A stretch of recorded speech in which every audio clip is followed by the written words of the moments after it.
नमस्कार. होम मिनिस्टरमध्ये मी आदेश बांदेकर आपल्या सगळ्यांचं मनापासून स्वागत करतो. सेक्टर 19 कृष्णकुंज या ठिकाणी आलेले आहोत. कोपर खैराण्यामध्ये नवी मुंबईतला हा परिसर आणि इथे राहणाऱ्या पूजा दीपक पार्टे या वहिनींना भेटून आजच्या भागात आपण गप्पा मारणार आहोत. चला गाणी ऐकूया आणि कसं वादन होणार आहे तेही अनुभवूया. सुरुवात करूया आजच्या गप्पांना पार्टे कुटुंबाला भेटू.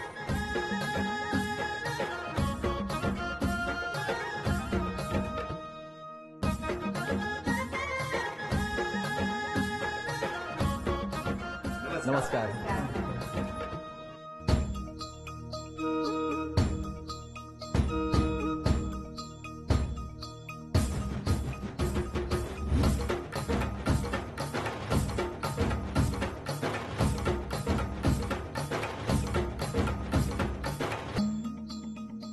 घ्या उखाणा. अंबाबाईच्या देवळात हळदी कुंकाच्या राशी दीपकरावांचे नाव घेते होम मिनिस्टरच्या दिवशी. काय सांगता हो. बरोबर. द्या ओळख करून सगळ्यांनी. माझी आई, नमस्कार. माझे सासरे, नमस्कार. माझे मिस्टर, नमस्कार. माझे वडील, बर. हा माझा मुलगा, हो हो. ती माझी बहीण, नमस्कार. ती पण बहीण आहे. ह्या 4 जणी बहीण आहे. हो हो. त्या काकी, तिकडच्या पण काकी आहे आणि ते काका, हे आमचे शेजारचे. नमस्कार. नमस्कार. आणि ती पण माझी बहीण आहे. बरं बरं बरं. चला सुरुवात करूया आजच्या गप्पांना.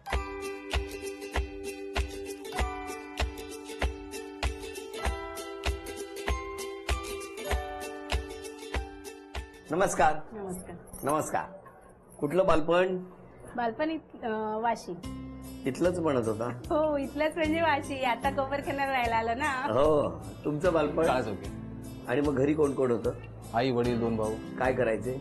वडील भाजी मार्केटला होलसेलचं काम, भाजीचं काम होतं. बरं. शाळा कुठली? अहिल्या विद्या अहिल्याविद्यामध्ये. मंदिर. अरे वा. तुमची?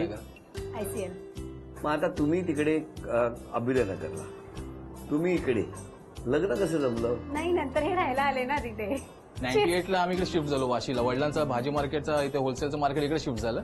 माझी नोकरी पण इथे एजन्सी मार्केटलाच लागली. आम्ही तिकडचं कंटिन्यू करून कॅन्सल करून सगळं इकडे कोपरखेरण्याला शिफ्ट झालो.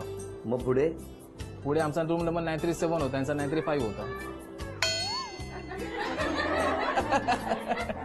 बाजूच्या घरात आलेले आहेत रे महाराजा. पण तसं काहीच नव्हतं. आता काय बोल नका उगाच. नाही, असं बऱ्याच लोकांचा आजही संभ्रम आहे. पण आम्ही आजही किती सांगितलं, आता सांगायचं सोडून दिलं. काय ठीक आहे, तुम्हाला वाटतंय ओके. बाकी तसं काही नव्हतं तेव्हा. हा. मग काय झालं? मग म्हणजे घरात बघण्याचा कार्यक्रम वगैरे चालू होता आणि मग यायचे वगैरे स्थळ. नंतर मग एक दिवस ह्यांनी म्हणजे विचारलं की चालेल का. तर कोणी विचारलं? कसं काय विचारलं? म्हणजे आता शेजारी फ्रेंडशिप होती, म्हणजे मैत्री होती. सगळे ना. मैत्री तर होतीच, ओळख होतीच. हा, मग? 3-4 वर्ष एकत्र राहणं शेजारी होत्या, त्यामुळे ओळख होती. जस्ट फ्रेंडशिप होती. फ्रेंडशिप होती. पण नंतर विचारलं की बाहेर भेटणं होतं? नाही. अरे म्हणजे काय? फ्रेंडशिप चाळीमध्ये सुद्धा भेटू शकतो. खूप प्रोग्राम असतात, होळीचे 31st वगैरे प्रोग्राम भेटायचं वगैरे, बोलणं वगैरे असं कॅज्युअली व्हायचंच ना. पण सगळे म्हणतात की तुम्ही हे काहीतरी आधीचीच गडबड आहे म्हणून. नाही, असं आहे म्हणतात, पण असं नाहीये. ह्याच्या आम्हाला दोघांना ठाम माहिती आहे. तुम्हाला कॅज्युअली विचारलं की करशील का म्हणून, तर ते बोलले की घरच्यांना विचारावं लागेल. घरचे नाही बरं. म्हणतात. हे विचारलं कुठे तुम्ही? वाशीला. वाशीला कुठे? वाशीला माझी सर्व्हिस करायची मी तेव्हा. सर्व्हिस ह्यांचं ऑफिस पण मागच्याच बाजूला होतं. मग यांनी कुठे विचारलं तुम्हाला? ऑफिस मध्ये विचारलं. हे आले होते तुमच्या ऑफिसमध्ये? हा. खरं काय झालं सांगा आता. अहो, आता खरं काय सांग. अरे प्रपोज करताना त्यांनी तुम्हाला कुठे विचारलं? मला बघायचं आहे. तर त्यांनी लिहून दिलेला स्पॉट तोच घ्या सांगतात का? लवकर बघा. इकडे त्यांच्याकडे बघू नका आता. त्याचे तर आमचे कितीतरी स्पॉट होते. स्पॉट नाही म्हणजे मीटिंग पॉइंट्स होते. वाशी डेपो थांबा ना, त्यांना बोलू द्या ना. मला सांगा तुमचे 5 मीटिंग स्पॉट सांगा. आई. आता त्यांनी कसं सांगितलं? एक डेपोचा होता, तसा एक डेपो. दुसरा? आमच्या ऑफिसला तर यायचेच ते झालं. 2? तिथला स्टॉप. कुठला? ऑफिसचा सेक्टर 15. आणि ते चहा कुठे पहिल्यांदा घेतला दोघांनी? ते हॉटेल कुठलं? ते ऐश्वर्या. काय नाव ते? वाशी. सागर विहारला. मग काय झालं पुढे? त्याने विचारलं. हा विचारलं तर मी म्हटलं तसं तर आपलं काही म्हणजे नाहीच आहे, पण मला चालेल कारण नवीन येणार मला तेव्हा भीती वाटायची की कसली? नवीन येणारी व्यक्ती बरोबर 1-2 दिवस बघायचा आणि जरा त्यांच्याबरोबर हो म्हणायचं. हो म्हणायचं. आपण तर त्यांना ओळखत नसतो ना, स्वभाव माहिती असतो. ह्यांचा माहिती होता तुम्हाला? हा, कसा काय? शेजारीच होते म्हटल्यावर स्वभाव माहिती होता. ऑफिसमध्ये म्हणजे 3 वर्ष तरी आम्ही बोलायचो वगैरे. पण तुम्ही ठरवलं होतं ना मनात करणार तर यांच्याच नाही बरोबर. असं काही नाही. जेव्हा मी तिला प्रपोज करतो हिने सांगितलं घरचे जर अॅग्री झाले तर ओके, नाही तर कॅन्सल. ठीक आहे, अॅग्री. हे तेव्हा सांगितलं. हो. पण तरी त्याआधी तुमचं भेटणं चुकून व्हायचं म्हणजे ठरवून नाही. नाही, पण बस व्हायचं ना स्टॉपवरती भेटणं. अचानक तुम्ही आलात, नाही अरे नाही इकडे असं कुठे म्हणजे- हा, वगैरे. 7:30 ऑफिस सुटायचं टायमिंग सेम असल्यामुळे त्यामुळे- कोपरगावला तो स्टॉप आउट एक असायचा बस पकडायचा, त्यामुळे तिथे भेटणं व्हायचं. पण ह्या नसतील कधी तर तुम्ही बस पण सोडली आहे कितीतरी वेळा. नाही असं क्वचित कधी झालं, हा, म्हणजे झालंय क्वचित काहीतरी झालंय. हळूहळू कळायला लागलंय. पण मला सांगा मग लग्नाचा विषय कसा काय झाला? लग्नाचा तोच ह्यांनी विचारला तर मग मी म्हटलं की बघा म्हणजे माझी काय हरकत नाहीये, तिच्या पण घरात म्हणजे लगेच अॅग्री होणार नाहीत. कारण बाजूलाच आहे म्हटल्यावर जसं तुम्ही म्हणालात नाही काहीतरी अजून असेल तसं काही नव्हतं.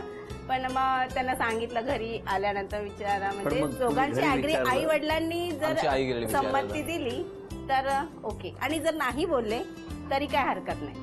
काही हरकत नाही म्हणजे जर नाही झालं असतं आमचं तरी म्हणजे तर काय तुम्ही- असं करायचंच आहे असं काही नव्हतं. अच्छा, मग तुम्ही त्यांच्या लग्नाला पत्रिक हो हो म्हणजे यांच्या जाणार. लग्नात भात वाढला असता आम्ही, हरकत हो नाही. ना.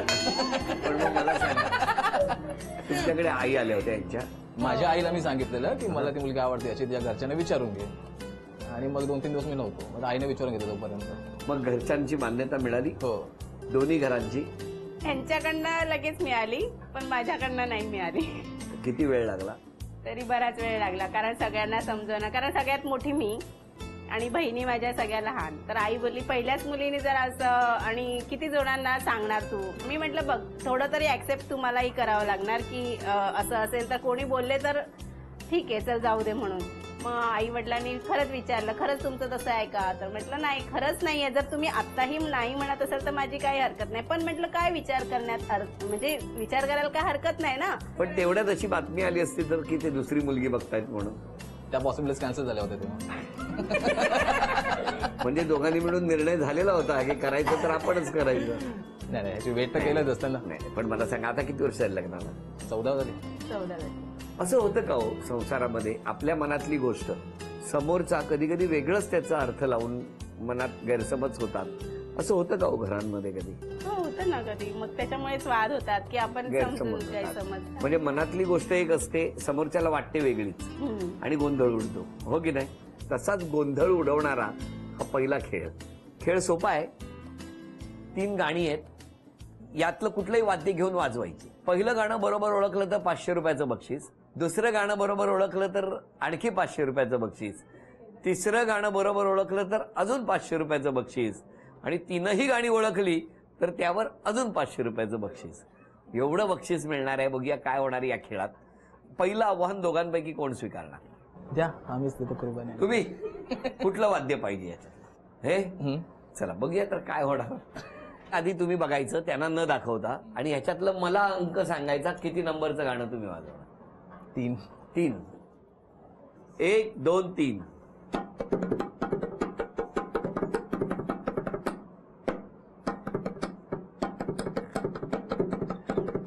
थांबा, कोणी ओळखलंय? नाही. बरं आता ते वाद्य ठेवा. चला आता हेच गाणं बासरीतून वाजवत. अरे बापरे. हा,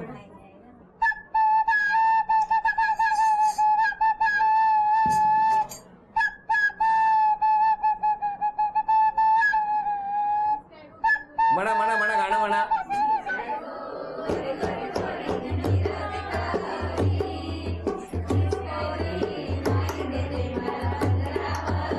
टाळ्या वाजवा.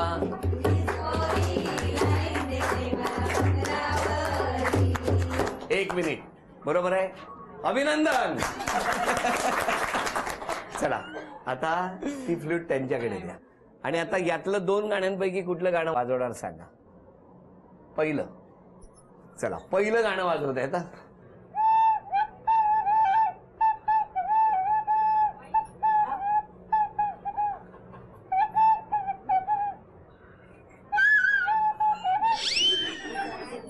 कोणी ओळखलंय? 3 चान्स हा 3 चान्स. चुकलं. दुसरं नाही येत आहे. नाही सांगा कुठलं गाणं होतं आता बोलून सांगा. एकवीर आई तू डोंगरावरी नजर आहे तुझी आमच्या. आता तिसरं गाणं. हा हा थांबा ते वाजवणार आणि तुम्ही हे वाजवायचं सगळ्यांनी ओळखायचं. 1 2 3 वाजवा.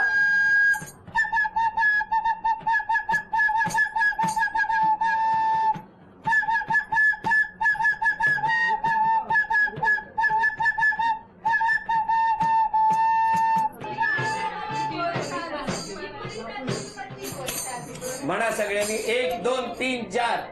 पहिल्या दरच्या केलंय चालीच केलंय पोरगी सासुक तुपात गेला मोऱ्याचा लागलाय पोरगी सासुक तुपात गेला मोऱ्याचा लागलाय.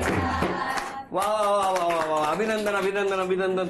चला पहिलं 500 आणि तिसरं 1000 कारण दोघांचं मिळून कॉन्ट्रीब्युशन आहे. हे घ्या अभिनंदन. 1,500 रुपयाचं बक्षीस तुम्हाला. बरं आता या पुढच्या राऊंड मध्ये वहिनींबरोबर गप्पा मारायला कोण येणार बघूया.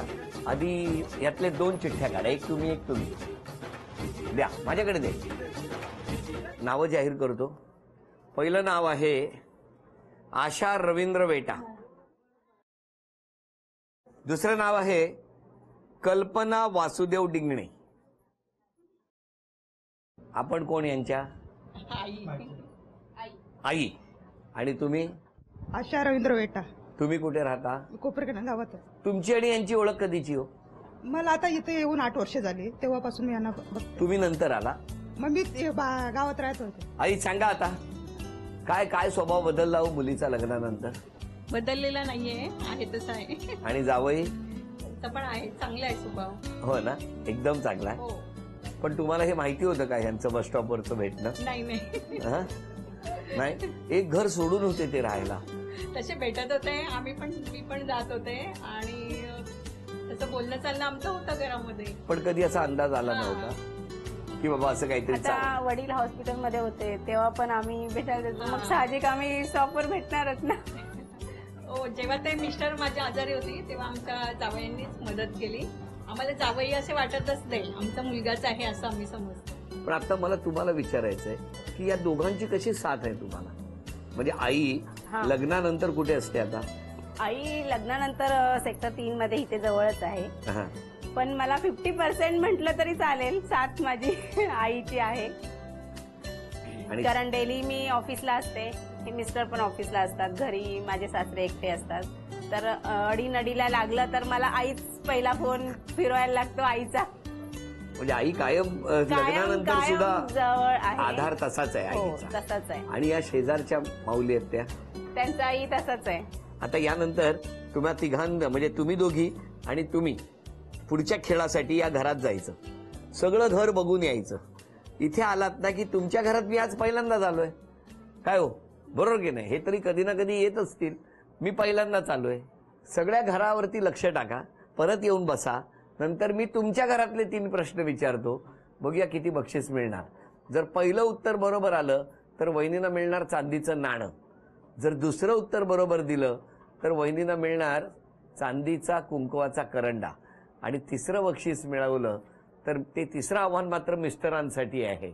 तिसरं आव्हान त्यावेळेला सांगतो आणि बक्षीसही तेव्हाच सांगतो. आत्ता हे तिघेही जण या घरामध्ये जाणार, घर बघणार, इथे येऊन बसणार. नंतर मी प्रश्न विचारणार कारण मी सुद्धा आज पहिल्यांदाच आलोय घरात. बघूया यांचं घरात किती लक्ष आहे. 1 2 3.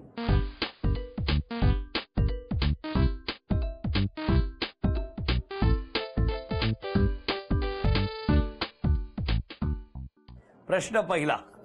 फक्त उत्तर द्यायचं. बरोबर की चूक नंतर सांगेन कारण आतल्या गोष्टी काही आम्ही आल्यावर लपवल्या आहेत, काही बदल केलेले आहेत म्हणून. हा किचनच्या ओट्यावर किती नारळ आहेत. माझ्याकडे बघून. नाहीये. तुमचं काय म्हणणं आहे. नाहीये. तुमच्यापैकी कोण. नाहीये. नाहीये. नाही एकही नाही. चांदीच्या नाण्याचा प्रश्न आहे हा. एक. तुम्ही किती सांगताय? यांचं घर, यांचं किचन, यांच्या किचन मध्ये ओट्यावरती किती नारळ आहेत हा प्रश्न. आणि आताही आपण शूटिंग केलं तेवढेच नारळ तिथे आहेत. हा? आहेत ना. आहेत ना. माऊलीला विचारूया चला, किती आहे तो? सगळे मिळून 5 आहेत. सगळे मिळून 5 आहेत. 4 कोपऱ्याला आहेत आणि इकडे जो नारळाला कोंब आलाय तो 1 आहे. 5 आहे. अभिनंदन, पहिलं उत्तर बरोबर. माऊली, चांदीचं नाणं तुम्हाला मिळालं. पुढचा प्रश्न. मी ज्या ठिकाणी बसलोय त्याच्या पाठीमागे दत्तात्रयांचा फोटो आहे, बरोबर ना? त्या फोटोच्या बाजूला इलेक्ट्रिकचा बोर्ड आहे ना? त्याच्यावर बटणं किती आहेत? सांगा किती आहेत? मारो. तुमचं किती म्हणणं आहे आई? 2च बटन आहेत त्याला. ओके, 2. आपणही गेला होता. 5 आणि 1 6. 5 आणि 1 6. अभिनंदन. मिस्टरांनी मिळवून दिला कुंकवाचा करंडा. वा वा वा. आणि आता तिसरं जे आहे ना ते फार महत्वाचं आहे आणि ते आव्हान आहे मिस्टरांसाठी. आणि ते आव्हान असं आहे की जर का मी तुम्हाला एक क्ल्यू देणार, तो क्ल्यू सांगितल्यानंतर लगेच तुम्ही निघायचंय. आणि त्या क्ल्यूच्या शेजारी चांदीची अन्नपूर्णेची एक मूर्ती या घरामध्ये आलेली आहे. ती मूर्ती जो मी क्ल्यू सांगणार त्या क्ल्यूवरून जी वस्तू आहे त्या वस्तूच्या आजूबाजूला कुठेतरी ठेवलेली आहे. वेळ 30 सेकंदाची. मी क्ल्यू दिल्यानंतर मिस्टरांनी उठायचं आणि धावत जायचं. इथे असलेले सगळे सुचवू शकतात. बघूया काय होणार. आणि क्ल्यू आहे फळांचा राजा.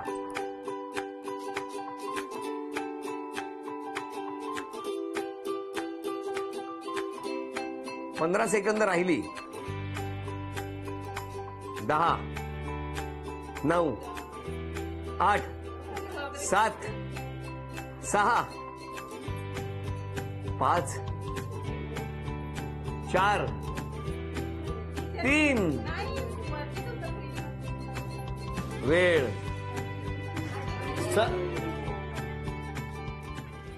अभिनंदन. ही अन्नपूर्णा तुम्हाला मिळालेली आहे. अभिनंदन.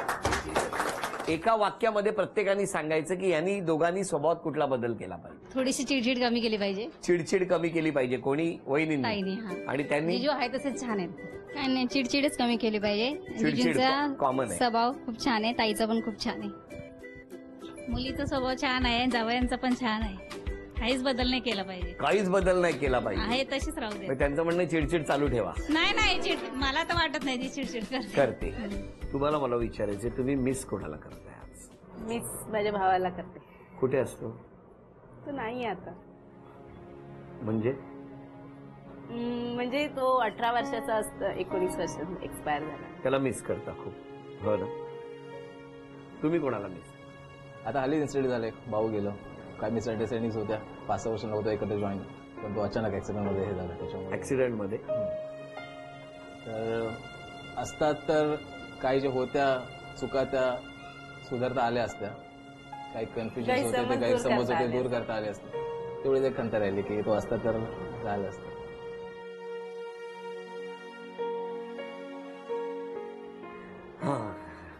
वहिनींनी तुमच्या लेखी काय बदल केला पाहिजे? म्हणजे सगळ्यांनी सांगितलं की बाबा एक स्वभावात बदल केला पाहिजे. तुमचं काय म्हणणं आहे? नाही, स्वभाव चिडचिड आहे ते आहे, पण तिचं एवढं हार्डवर्क आहे की तिला ते स्वाभाविक आहे. मी ना म्हणत की तिच्या जे वर्कलोड आहे त्या हिशोबाने चिडचिड करते. ओके, पण त्यांनी बदलायला नाही नको. असू दे, तेवढं होणार. आणि मिस्टरांनी हो? मिस्टरांनी पण काही चेंजेस नाही आहे तसं. आज स्वतःहून स्वतःमध्ये एक बदल करायचा असेल तर कुठला करणार? चिडचिडच कमी करेन. नक्की. तुम्ही कुठला स्वतःमध्ये बदल? टाइम देता येत नाही. टाइम देईन पुढे. वेळ देता येत नाही. हा, धावपळ असते, घराला वेळ कमी दोन्ही देता. सकाळी 9 ते जागा 8 ऑफिसवरून येणं, मुलांचा वेळ न देणं, हे करणं सगळं ते. हसत राहा, आनंदी राहा. दोघांनाही शुभेच्छा. खरंच या माऊली जेव्हा घरात येतात तेव्हा घरात आल्यानंतर त्या घरातली परिस्थिती लक्ष्मीच्या पावलाने उजळून टाकतात असं म्हणतात. नेमकं तेच झालंय याही घरात. उत्तरोत्तर या घरात अशीच प्रगती होऊ. या लक्ष्मी रूपी आमच्या माऊलीला नमस्कार करूया. घराघरातल्या स्त्री शक्तीला नमस्कार करूया. आणि झी मराठीकडून देतो ही भेटवस्तू मिस्टरांसाठी. नमस्कार. बसा. वहिनींना मिळते आहे तथास्तू पुणे यांच्याकडून पैठणी. अभिनंदन वहिनी.